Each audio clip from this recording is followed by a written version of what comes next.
The following program was produced by the United States Courts. Hello, I'm Bridget Lyles reporting from the United States Courts. The staff at the District Court in Seattle is using an incident command center to help streamline their response to emergencies. And we were invited to see how the court and the U.S. Marshals work together when the command center is put into action. We've got general information about numbers expected, time. My name is Melissa Muir. I play the role of liaison officer, which primarily means I'm the go-between between the different agencies and responsible for keeping the communication flowing when something happens. Nothing specific about the cameras. We had a large snowstorm a couple of years ago, and what we found was each of the agencies was making an independent decision. So that started a lot of conversations between the different agencies about how can we streamline that decision so that we go out with one voice. There's two statements I think there. Number one is don't display your access badge while you're in the building. Number two, reporting. My name is Raymond Fleck. I'm a supervisory deputy with the U.S. Marshals Service, and I supervise our judicial security section. The command post is where all the information is synthesized in a disaster or an incident or event. What was the first number? When we started looking at it originally, we started looking at the events that we've had in the past and where the breakdowns were. And communication was a huge part of it. Floor number 16, please report the status of Judge Kuhnauer. Well, you're only going to respond how you train, so if we're not training, we're not going to respond well.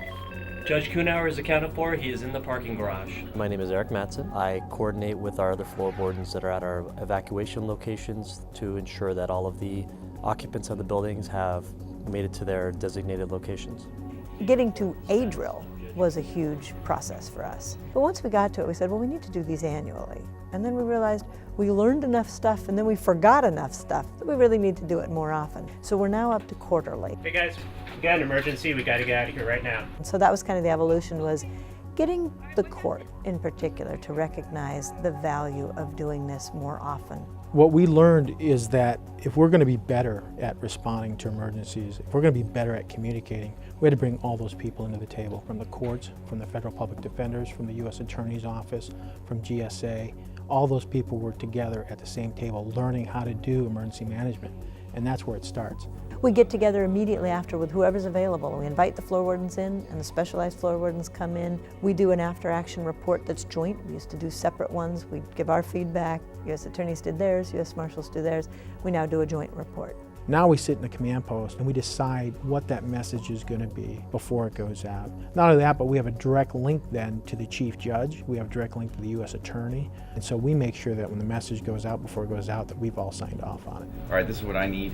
Go ahead, get a count. It's easy to sit there and say, well, if only this agency would help out, or if only this agency cared. There are people in each of those agencies that do care. And it's finding those people and supporting those people and empowering those people to get involved in the emergency management process within their districts. And that's what leads to resilient districts. If you practice, then hopefully when that event happens, it's going to go a lot smoother. Everyone will be more knowledgeable about what to do, where to go, how to handle things. What actually's happened is not going to be anything like what we planned for or drilled, but the preparedness and the trust and the communication is what's going to help us no matter what the situation is.